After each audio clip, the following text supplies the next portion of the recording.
সার্জিস আলম 2 দিন একদিন আগে সে তার নিজস্ব মাতৃভূমি ঠাকুরগাঁও ওই অঞ্চলে গেছিল। তো সেখানে যাওয়ার পরে কত 130 না 35টা গাড়ি নাকি একটা গাড়ি বহর নিয়ে সে নাকি একটা মিছিল করছে, গাড়ি বহরের মিছিল। তো দেখতে ভালোই লাগছিল, আমি ওই যে ভিডিও দেখলাম, খুব দুর্দান্ত লাগছিল। তো এইটা নিয়ে দেখি যে এই সোশ্যাল মিডিয়া জগতে আলোচনা সমালোচনার ঝড় বয়ে যাচ্ছে, নানা রকম প্রশ্ন তুলছে এবং বলছে যে এই সমস্ত গাড়ি বহরের যে খরচ লক্ষ লক্ষ টাকা, এইগুলা কোথা থেকে পেল, এইটা কি ঠিক হয়েছে, ইত্যাদি ইত্যাদি নানা কথাই কিন্তু অনেকে বলল। এখন আমি তাদেরকে প্রশ্ন করতে চাই যারা নাকি এই সমস্ত আলোচনা সমালোচনা করলো, তো আপনারা কি তাহলে অন্য কোনো দল যদি এই একই কাম করে, যেমন ধরেন যে এই যে বিএনপি অথবা জামায়াত, জাতীয় পার্টি অথবা আওয়ামী লীগ, যদি আওয়ামী লীগ যখন আগে ছিল এবং আবারও ভবিষ্যতে আসলে ওই একই কাজই করবে, অর্থাৎ এই সমস্ত দল যদি এই ধরনের গাড়ি বহর নিয়ে মিছিল করে এবং লাখ লাখ কোটি কোটি টাকা খরচ করে, তাহলে কি সেটা স্বাভাবিক এবং সেটাতে কোনো প্রশ্ন আসবে না, এরকম নাকি? তো তাই যদি হয় তাহলে তো ভাই আপনাদের চোখের দোষ আছে এবং একই সঙ্গে আপনাদের চিন্তা চেতনা মারাত্মক সমস্যা আছে। কারণ বিএনপি করলে সমস্যা না, এই নতুন গঠিত এনসিপি পার্টি করলে বিশাল সমস্যা, এইটা তো কোনো যুক্তি হতে পারে না, তাই না? অর্থাৎ আপনাদের মন মানসিকতা এবং চিন্তা চেতনা ফুসে গেছে, বুঝছেন? ধরুন যে আজ বাদে কাল বিএনপির নেতা এই যে তারেক জিয়া যদি বাংলাদেশে আসে, যদি বাংলাদেশে যদি আসে, তাহলে এয়ারপোর্ট থেকে যদি তাকে যখন ওই যে সংবর্ধনা নিয়ে আসবে বিএনপি নামক এই দলটা, তারা কিন্তু এরকম শত না, দেখা যাবে যে হাজার হাজার গাড়ি নিয়ে তারা এয়ারপোর্টে ওখানে হাজির হবে এবং তারপরে এই তারেক রহমানকে তারা কিন্তু সেখানে স্বাগতম জানাবে এবং গাড়ির বিশাল বহর নিয়ে দেখা যাবে যে ঢাকা শহরে পুরো জ্যাম পড়ে গেছে, এরকম হবে না? হবে তো। তো এখানে যে বিশাল খরচ হবে, লাখ লাখ না কোটি কোটি টাকা খরচ হবে, কি হবে? তো তাই যদি হয় তাহলে ওই টাকাটা কোথা থেকে এই বিএনপি নামক দলটা খরচ করবে বলেন তো? কোথা থেকে খরচ করবে? অথবা ওই কথা বাদ দিই কেন, এ পর্যন্ত এই বড় বড় রাজনৈতিক দল এই ধরনের যত শোডাউন করছে, যত মিছিল করেছে, মিটিং করছে, যত সভা করেছে, জনসভা করছে, সেখানে লাখ লাখ কি কোটি কোটি টাকা খরচ হয়। তো এরা এই সমস্ত টাকা কোথা থেকে পায় বলেন তো? অথবা এই সমস্ত রাজনৈতিক দল আমরা তো দেখি এরা ওই যে এই এখন রমজান মাসে ইফতার মাহফিল করে বা আগেও করতো, 5 স্টার হোটেলে তারা এই সমস্ত অনুষ্ঠান করতো তো তখন তাদের যে লাখ লাখ টাকা কোটি কোটি টাকা খরচ হতো, তো সেই টাকা কোথা থেকে পেত? তারা তো চাঁদাবাজি করে এই টাকা উপার্জন করতো, তাই না? চাঁদাবাজি করেই উপার্জন করেই তারপরে খরচ করতো। তো তারা চাঁদাবাজি করে খরচ করলে ওইটা জায়েজ, ওইটা নিয়ে কোনো প্রশ্ন তোলা যাবে না, ওইটা একেবারে খাঁটি, একেবারে সহি তাদের সব কিছু। এটা কোন ধরনের কথা? এখন যদি সার্জিস আলম 5 আগস্ট সে একটা বিশাল গণঅভ্যুত্থান ঘটিয়ে বিশাল কাজ করছে, তাই না? বিশাল কাজ করছে, মহাবীরের মতো কাজ করছে। তো এরপর এদের কাছে যদি বাংলাদেশের যে সমস্ত বিশাল বিশাল ব্যবসায়ী আছে, কর্পোরেট কোম্পানি আছে, তো তাদের ব্যবসা বাণিজ্য সব অটুট রাখার জন্যে এরা অতীতে যেমন এই যে আওয়ামী লীগকে চাঁদা দিত বা বিএনপিকে বা জাতীয় পার্টিকে, এমনকি জামাত ইসলামকে চাঁদা দিত, তো এখন নতুন শক্তি এই যে সার্জিস, হাসনাত, এরা এবং এদের যে দল এনসিপি, তো তাদেরকেও তারা চাঁদা দেয় এবং এটাই তো নিয়ম নাকি? যারা নাকি ব্যবসায়ী তাদের তো আসলে তো কোনো রাজনৈতিক দল নেই, যে যখন ক্ষমতা আসবে তাদেরকে এরা কিন্তু চাঁদা দিবে, তাদের ব্যবসা বাণিজ্য যাতে নিরাপদে এবং নির্বিঘ্নে চালাতে পারে, কেউ যেন তাদের উপরে গিয়ে ঝামেলা তৈরি না করে। তো এখন ক্ষমতা আছে এই এনসিপি পার্টির লোকজন এবং এই যে ডক্টর মোহাম্মদ ইউনূসও তো তাদের লোক, তাই না? তো তাহলে এখন এই কঠিন সময়ে তারা তাদের ব্যবসা বাণিজ্য বিচ্ছিন্ন রাখতে তাহলে কি এদেরকেই তো চাঁদা দিবে? বিএনপিকে তো দিবে না, বিএনপি তো ক্ষমতায় নেই, অথবা জামাতকে তো আর চাঁদা দিবে না, আর আওয়ামী লীগকে তো দেওয়ার প্রশ্নই ওঠে না। তাহলে এই এনসিপি পার্টি অর্থাৎ এই সমন্বয়কদেরকেই তো তারা চাঁদা দিবে নাকি?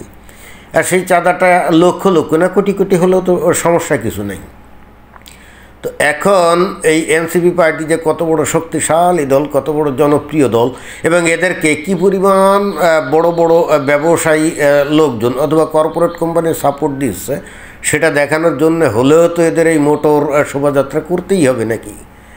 এইটা যে শুধুই মাত্র বিলাসিতা তা কিন্তু না, এইটা দিয়ে বস্তুত এরা দেখাতে চাচ্ছে যে বাংলাদেশের বড় বড় শিল্পপতি কর্পোরেট কোম্পানিগুলো এতদিন পর্যন্ত যাদেরকে প্যাট্রোনাইজ করে আসছে, ডোনেশন দিয়ে আসছে, তারা এখন মুখ ফিরিয়ে আমাদের দিকে তাকিয়েছে। এইটাই তো, এইটা নিয়ে এত আলোচনা সমালোচনা আর কী আছে। অবশ্যই সার্জিস আলম বাপের জমি বিক্রি করে এই মোটর শোভাযাত্রা করে নাই, অবশ্যই বাংলাদেশের শিল্পপতি কর্পোরেট কোম্পানিগুলোর ডোনেশনের টাকাতেই করছে, তাই না? তো এটাও তো আমার কাছে মনে হয় যে বাংলাদেশের মানুষের কাছে দেখিয়ে দেওয়া যে ভবিষ্যতে কারা আসলে এই দেশ চালাবে। হ্যাঁ, বাংলাদেশের মানুষ যদি মনে করে এরাই চালাবে, এদেরকেই সমর্থন দিবে, তাহলে তো এরাই চালাবে, তাই না? এই দেশটা তো আর বিএনপি, আওয়ামী লীগ অথবা জাতীয় পার্টি বা জামাত ইসলাম কারো ব্যক্তিগত সম্পত্তি না, কারো দলগত সম্পত্তি না, তাই না? তো এখন এরা এদের যোগ্যতা দিয়ে এরা এমন পজিশন ক্রিয়েট করছে, এখন এদের কারো কাছে গিয়ে সাথে চাইতে হয় না। ওই সমস্ত কর্পোরেট কোম্পানি ব্যবসায়ী আপনারা খোঁজ নিয়ে যদি দেখেন, দেখবেন যে এরাই সাদা নিয়ে এদের কাছে গিয়ে হাজির হয়, এদেরকে দেয়। এরা গিয়ে দাঁড়ে দাঁড়ে গিয়ে সাদাবাজি করতে যায় না। সাদাবাজি যেটা করতে যায় আপনারা বাস্তবে তো দেখেন যে কারা বিভিন্ন জায়গায় গিয়ে সাদাবাজি করে, বিভিন্ন জায়গায় ঘাট, তারপরে বাস স্ট্যান্ডে, রিক্সা স্ট্যান্ডে, টেম্পু স্ট্যান্ডে, খেয়াঘাট, বাজার, হেন কোনো জায়গা নেই কারা এই সমস্ত জায়গা দখল করেছে, সাদাবাজি করেছে বলেন। আমার দৃষ্টিতে তো এই যে সমন্বয়ক যারা অর্থাৎ এনসিপি পার্টি এরা দখল করেছে সেটা তো আমি দেখি না। তো যাই হোক, মোদ্দা কথা হচ্ছে এখন এই এনসিপি পার্টির নেতারা এরা 5 আগস্টের একটা বিশাল ঘটনা ঘটিয়েছে। প্রবল পরাক্রান্ত এক সরকার, যারা নাকি দীর্ঘদিন ধরে বাংলাদেশের ক্ষমতায় ছিল, যারা বাংলাদেশের নাগরিক অধিকার, ভোট দেওয়ার অধিকার খর্ব করেছিল, তাদেরকে একেবারে গদি থেকে টেনে নামিয়েছে। অর্থাৎ তারা কিন্তু এটা ডিজার্ভ করে যে বাংলাদেশের যে সমস্ত প্রভাবশালী ব্যবসায়ী আছে, কর্পোরেট কোম্পানি আছে, তাদের সমীহ ডিজার্ভ করে। এবং একই সঙ্গে তারা এখন যেহেতু পার্টি করছে, তো যে কোনো পার্টি এটা তো সাদা ছাড়া চলে না। খোদ আমেরিকাতে এখানে রিপাবলিকান, ডেমোক্র্যাট এরাও কি সাদা ছাড়া চলে না কি না, সেখানেও চাঁদাবাজি হয়। তবে হ্যাঁ, ওই দেশের তুলনায় বাংলাদেশের চাঁদাবাজিটা একটু সমস্যা আছে। ওই দেশে চাঁদা যারা দেয় তারা ওপেনলি বলে দেয়, রসিদ কেটে তারা ডিক্লারেশন দেয় যে আমি এত দিলাম এত দিলাম। কিন্তু বাংলাদেশে কেন জানি ওইটা চালু নেই। আমার মনে হয় যে বাংলাদেশেও এই নতুন সরকার আইন করতে পারে, যদি কেউ কাউকে সাদা দেয়, হ্যাঁ এটা প্রকাশ্যে চলে আসবে যে এত টাকা সাদা দিল, তাই না? তো যাই হোক, আমার মোদ্দা কথা হচ্ছে যারা নাকি প্রতিহিংসাবশত এই সার্জিস আলমের মোটরকেটকে যারা সমালোচনা করছেন, ভাই নিজের সরকার তেল দেন। আপনি বাংলাদেশের রাজনীতিবিদদের কাছ থেকে আপনি ফুলের মতো পবিত্র চরিত্র আশা করেন নাকি? গোবরে কোনো দিন পদ্ম ফুল ফোটে না, ওইগুলো স্কুলে পড়ে আসছেন বা আগধারায়, ওই পর্যন্তই। বাট বাস্তবে কিন্তু সেটা হয় না। যেহেতু বাংলাদেশের মানুষ গণতান্ত্রিক না, এবং বাংলাদেশের মানুষের পক্ষে গণতান্ত্রিক হওয়া কোনোভাবেই সম্ভব না, কারণ যেহেতু তা ইসলাম অনুযায়ী গণতন্ত্র তো হারাম, তাই না?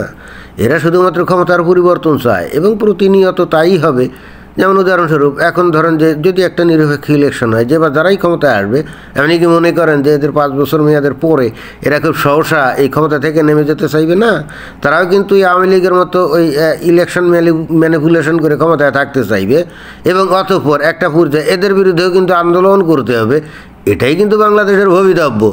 যেহেতু এরা গণতন্ত্র চর্চা করে না, গণতন্ত্রের মানে বোঝে না, এদের ধর্মীয় বিশ্বাস অনুযায়ী গণতন্ত্র হারাম, আবার অ্যাট দ্য সেম টাইম ক্ষমতা পরিবর্তনের জন্য গণতন্ত্রের কোনো বিকল্প নেই, তাহলে কী করতে হবে?